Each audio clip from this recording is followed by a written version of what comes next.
G'day guys, welcome back to another episode on my FC24 Chelsea Career Mode series. It feels like it's been a while since my last episode because so much has happened in the footballing world, most notably to the team that we are versing in the Premier League this week, being Liverpool. Jurgen Klopp is leaving at the end of the season, a headline I did not expect. It came completely out of left field. It truly did shock me to my core, and I saw it as the news broke on Twitter, or X, whatever we're calling it these days. Fabrizio Romano and then the Liverpool, social media team, all of it was just piling through, and the reaction itself was ground shaking to say the least, because it's one of those decisions where it makes perfect sense when he articulates it in his interview, but at the same time, when you look at it from an outsider looking in, he just looks like one of the most dominant and efficient managers, and is full of energy and all that kind of stuff that you see on the touchline. And with this new rejuvenated, rebuilded squad that he's got, you just thought that Jurgen Klopp was going to be sticking around for a couple more seasons and dominating in the Premier League alongside Pep Guardiola's Man City for the foreseeable future. But it will not be happening, ladies and gentlemen, because he has simply run out of energy. To be able to perform at the highest level, day in, day out, 24/7, with a team that is operating in the most competitive, difficult league in the world, where the pressure and stakes are just so astronomically high, it makes sense because, he's been competing against Pep Guardiola's City, who have been, really pushing the boundaries of what's capable in a 38-game season. You think back to a couple of years ago where, they were, getting to 90 points plus, both of them. And Liverpool came up short on two occasions before they did obviously end up winning it themselves in the pandemic year. Again, bittersweet because, they finally win their first league title in, 30 odd years, and then they don't get to celebrate in the stadium with their own fans. Quite tragic. But Liverpool are a team that has played that rock and roll, heavy metal style of football under Klopp for 9 seasons now.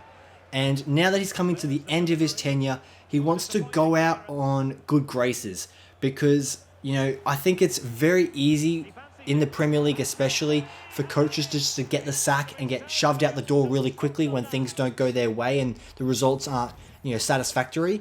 And to be able to stay in a job for this long and maintain a positive reputation all the way through is something to be admired.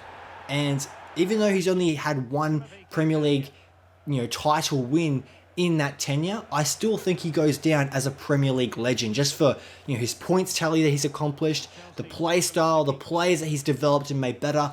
You think of all the signings and the team that he built. You think of Virgil van Dijk. He turned him from a good Southampton player into a world-class defender. You think of players in that front three with, with Mane, Salah, and Firmino. An absolutely electric front three that were lighting up the Premier League week in, week out. And then you think of a really industrial midfield with the likes of Fabinho, Henderson back in the day. Wijnaldum was in there. Naby Keita was also pretty decent. And then you've obviously got Trent Alexander-Arnold and Andy Robertson on the left and the right back respectively. They just had such a decent outfit, and obviously getting to a Champions League final against Real Madrid and just falling short thanks to an awful goalkeeping mistake. And then they signed the replacement being Alisson, and then he takes him to that next level even more so. So Jurgen Klopp has to be praised for his recruitment, but also for his coaching ability, because the number one job of a manager and as a coach is to get the players that you inherit or that you already have at your disposal within the youth academy system and make them better and make them function within a starting 11. And he has done that. And now that he's got new players coming through, the likes of McAllister, Darwin Nunez, Luis Diaz, who I mentioned before, so much talent is at his disposal, and it's no wonder that they are competing towards the top end of the Premier League again this season, but also within various trophy competitions as well, which is what brings us back to the Chelsea discussion. And I feel like with this news breaking a couple days ago, it is absolutely terrible for Chelsea because, as you all would know, we're going to be facing them in the Carabao Cup Destiny arrives all the same. It's going to be repeating itself. We're going to go to Wembley and we're going to face the Reds, and they are going to be more motivated than ever to get another trophy for Jurgen Klopp. The Liverpool fans will be absolutely noisy and really giving an atmosphere that is worthy of a send-off for Jurgen Klopp. And that fact that we as a young team are going to be going up against it, I think is extremely intimidating. It's very concerning, and I really have no idea how we're going to handle it. But of course, me as a Chelsea fan, I'm so excited to see how it unfolds, because we're going to be versing them in the Premier League, today or tomorrow, or whenever you're watching this, and it's going to be an extremely electrifying experience. And I think it's going to set us up for that Carabao Cup final fixture in a way that is going to...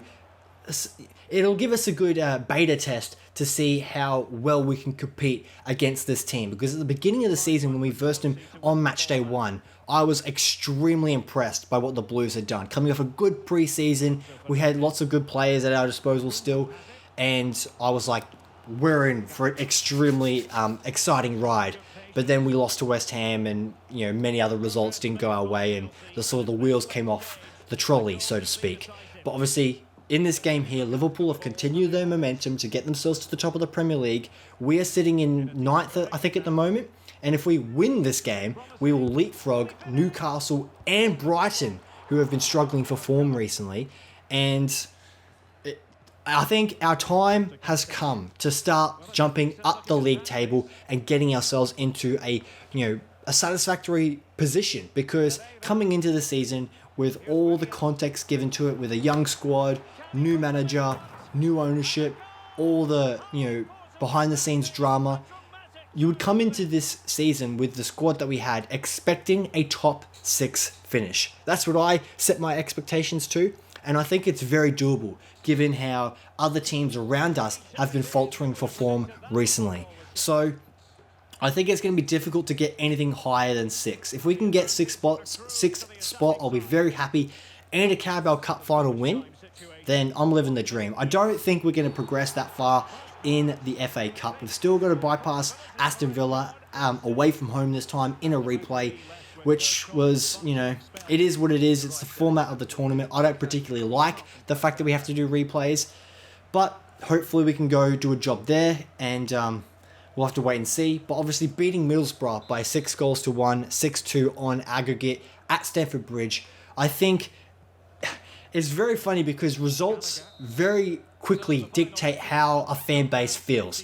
Because it was only a couple of weeks ago that we lost to Middlesbrough away from home in the semi-final, and that was the turning point for a lot of people within our fans, and saying, nah, Pochettino out, get him out the door, I'm sick of him, he has to go. And it was a very demoralising time in our season. Fast forward a couple of weeks, and we beat Middlesbrough to get into a Carabao Cup final. We get on a pretty good, a home run. Our Stamford Bridge record in the last 9 or so games has been pretty good. We're one of the more informed teams in the Premier League. And all of a sudden, the Chelsea fans are up and amongst it again. And we're happy and we're excited and we're looking forward to fixtures like Liverpool instead of dreading it. And Nicholas Jackson gets knocked out of the AFCON from... Senegal get knocked out and Jackson returns.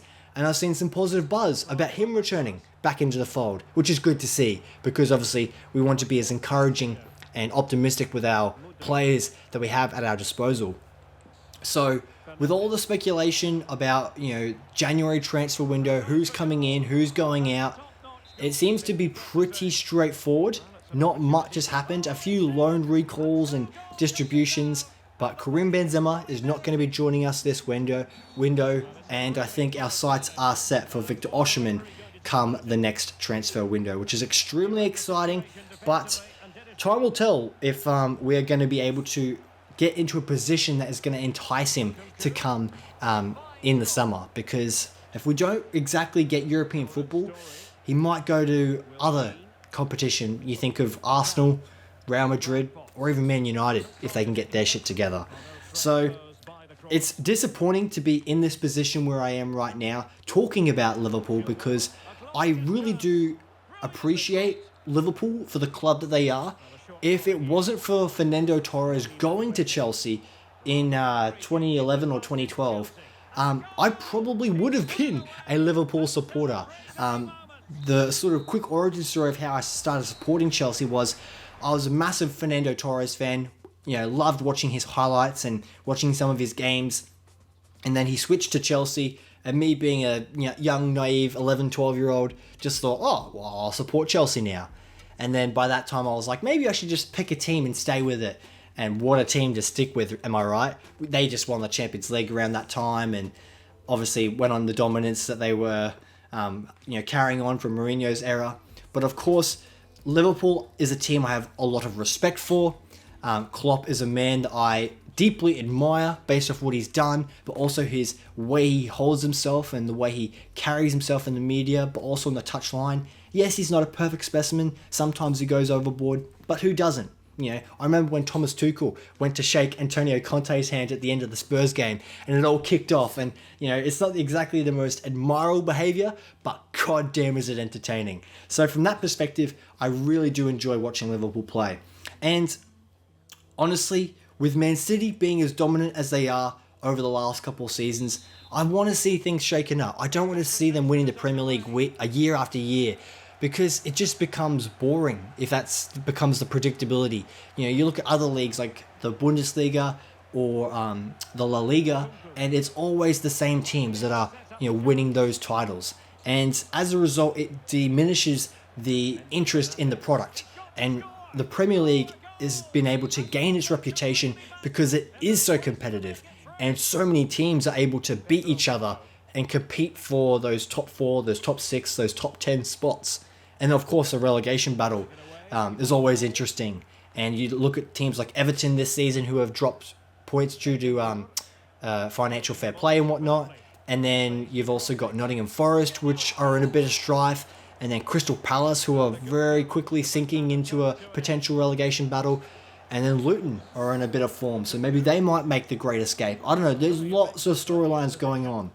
But Liverpool are a team that I personally would like to see win some titles. Obviously not the Carabao Cup. I'm hoping Chelsea can do a number on them and get the job done there so that we can win our first trophy under Pochettino. But if Liverpool can win the Premier League and maybe win the Europa League under Klopp to send him off on good spirits, as a neutral fan, I would appreciate seeing that. Whether it'll happen or not, time will tell. I think in their current position that they're in the form that they're in, winning the Premier League is definitely a possibility, because Mikel Arteta at Arsenal, I just don't quite think they've got the chops to be able to make it to the finish line. I just think their form is a bit too patchy, and their performances have not exactly manifested the exquisite play style that they had last season when they were challenging Man City. And of course, Man City, they're going to be in amongst it. Kevin De Bruyne has just returned. Erling Haaland is about to return as well. Things are looking scary, and you just know all it takes is a flick of a switch for Man City to get into a run of form and dominate the Premier League and potentially win it once again. So I'm very excited to see how Chelsea are able to navigate this latter part of the season. It's going to be fascinating because we are in a point in our season where I think it's make or break for Pochettino. Yes, getting to a Carabao Cup final and participating for a trophy is one thing, but winning it is another thing. If he's able to win that trophy, I think it guarantees him making it to the end of the season in good spirits amongst the Chelsea fan base, but also the ownership.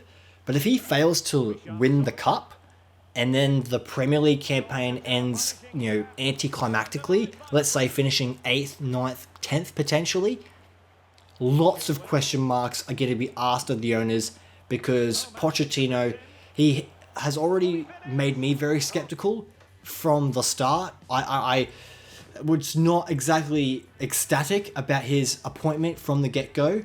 He's had a lot to prove, and in his current position, it's very easy to say, well, it's a work in progress, give the man time, he needs the ability to make his stamp on this team and improve these players individually, but also within a squad, and also give him time for injuries or the players that are injured to return as well. So When you account for all those things, I agree you should give Pochettino until the end of the season. I do think with his profile of coaching, he is the one to nurture this team and make them better and improve them, because he has a track record of doing that at the likes of Southampton, but more notably Tottenham Hotspur, getting them to a Champions League final.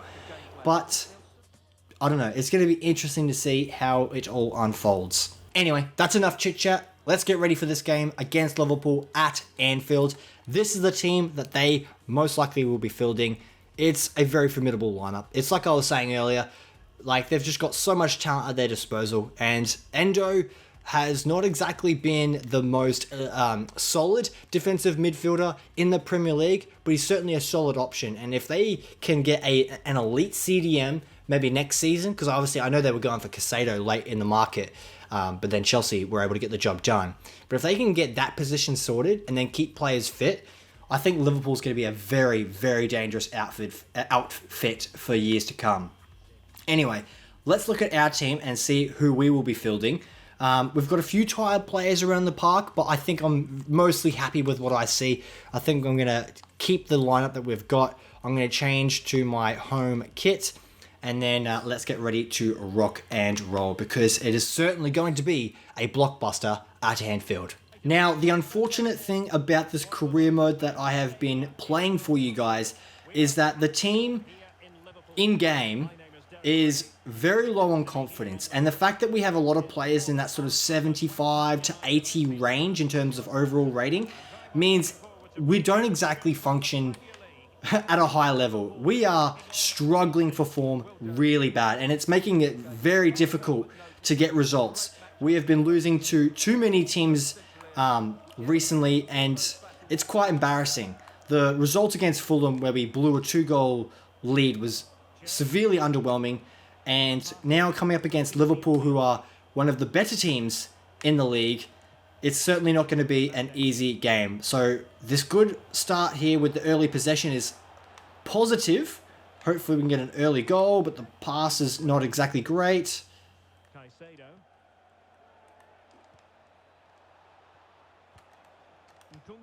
Ooh. Definitely sustaining the pressure, but we don't exactly have many players to support us, and then Enzo misses the target from like 5 meters away. To play like they have been, and they could be playing Champions League football next season.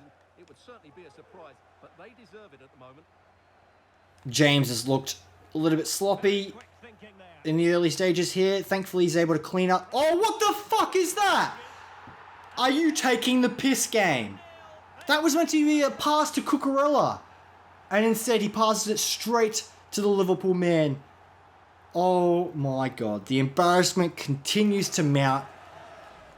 I just cannot believe this. Let's watch this on replay. Fofana, easy pass to Cucurella, and instead he flunks it.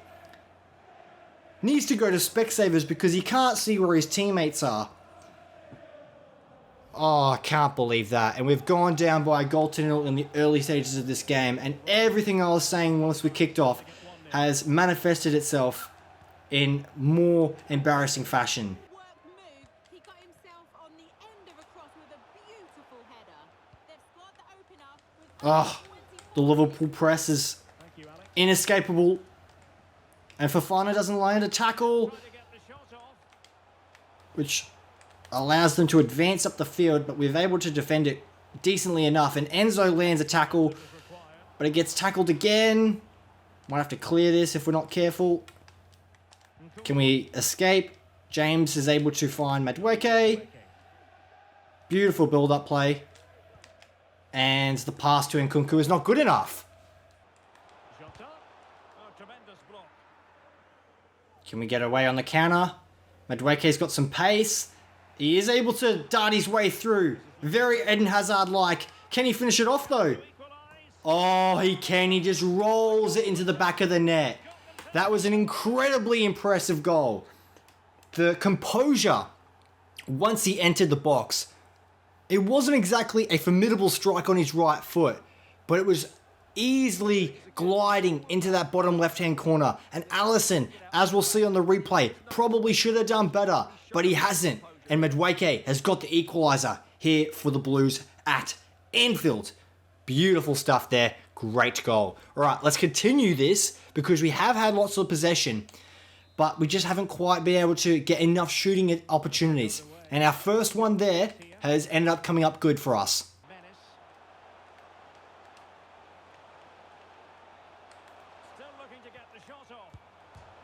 Oh my. Well, they can keep possession now. Oh. Right, James is in. We might be able to find someone inside and get it out wide. Probably too hard. Oh, I think we tits that up massively there. We had so many free players on the counter-attack, and yet we weren't able to get any of them into a good shooting position. It's a good ball into the middle. Oh, and Nkunku got the scraps from the head down, but was not able to put it in the back of the net. And I must say, in terms of possession and field position, we have been the better team. But Liverpool, again, looking very solid defensively and always formidable on the attack. So it's a very even game so far, 1-1, probably deservedly so. But hopefully in the second half we can turn things around because we need to be getting more wins. Well, PSG have been busy in the transfer market. The contract situation has been signed and sealed, and he could be available as early as the next game. Oh, Robertson absolutely bamboozles Reece James there. Oh, and Diego Jota gets his second of the evening. A little dart inside, the quick feet, the composure on the football. And he sits down, gets the controller out, and says, that's how easy it is for me. I've got my second. And Liverpool go up 2-1. Disasi not close enough to his man to land the tackle. Pretty much a ghost in that centre-back position. And even though Disasi and Fofana have been our best centre-back pairing so far in the career mode, they are not good enough to stop this Liverpool side. And Diego Jota, who's playing centre-forward here today, instead of the quick and agile Darwin Nunez.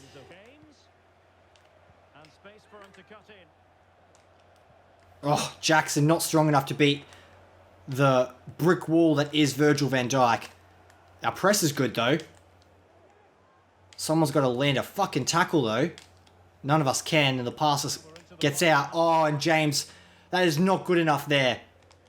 He's able to recover it well though, but that was not good enough defensively. And the pass there from Jackson's also not good enough. And Nkunku. Oh, he's darted through. He's got to get it in. He does. And Nkunku has scored an absolutely amazing goal. He darts his way through the defense like a dancer on the ice, an ice skater if you will. He gets past Virgil van Dijk as well. The man I was just giving so much praise to in terms of bringing a brick wall there. This time, he was made of plaster. And Nkunku with his jackhammer just gets it straight in there and buries it into the back of the net. And Pochettino shakes his fist. If we can get a game this entertaining at Anfield in real life, I will be one happy camper. Now it's our job to get the third and hopefully win this game.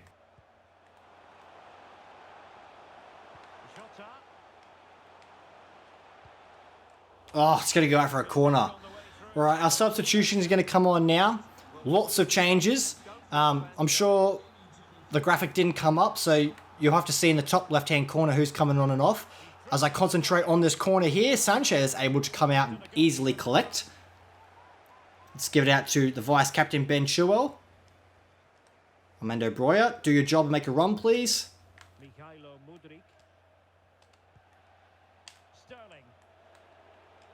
Enzo Fernandez. Broja! Oh, come on. He's got to be stronger there. Control it with your chest or at least get a header off. Did neither. Racing forward, trying to catch them out. And finally up a cul-de-sac. Beautiful pass here into Nkunku. Can he put them in front? Reece James! What a goal! I cannot believe it. The skipper has stepped up in an absolutely huge way. And again, against a top four side, the Chelsea Blues have decided to show up. And this was an exquisite build-up play. A pass inside. and we changed the angle of direction of our attack, and with our overlapping runner that is our right back Reece James, he's able to get into a composed shooting position and get it on target. And Alisson has not had a good day at the office. He's had too many papers go through the shredder, and as a result, he's going to get an absolute spray by the boss Klopp. And Chelsea under Pochettino look like we might be getting our first victory in a long time in the league, that is for sure. And then Cucurella, who's now playing centre back, almost gets us into some trouble there. Let's just kick it long and hopefully see out this result. Come on. It's so close to being over now. All it takes is to not have a lapse in concentration and allow that tiny pocket of space. It ends up being a cross in the end, and surely that is it. And Chelsea have gone to Anfield in the Premier League and spoiled the party for Jurgen Klopp. I am absolutely delighted with this result. Our performance was actually quite impressive considering how out of form we have been in the career mode in recent games. And not only have we progressed to the Carabao Cup final in game just like we did in real life, but we have hopefully I'm predicting the future, and we get the same result in real life against Liverpool, because this was a great game and I loved getting this result. So that's going to conclude this episode of the Career Mode. Thanks so much for watching. I'll catch you in the next one. There's plenty of action still to come, so make sure you subscribe for all of it. And of course, if you've enjoyed this, smash the like button. Thanks so much for watching. I'll catch you in the next one. Come on, you Blues.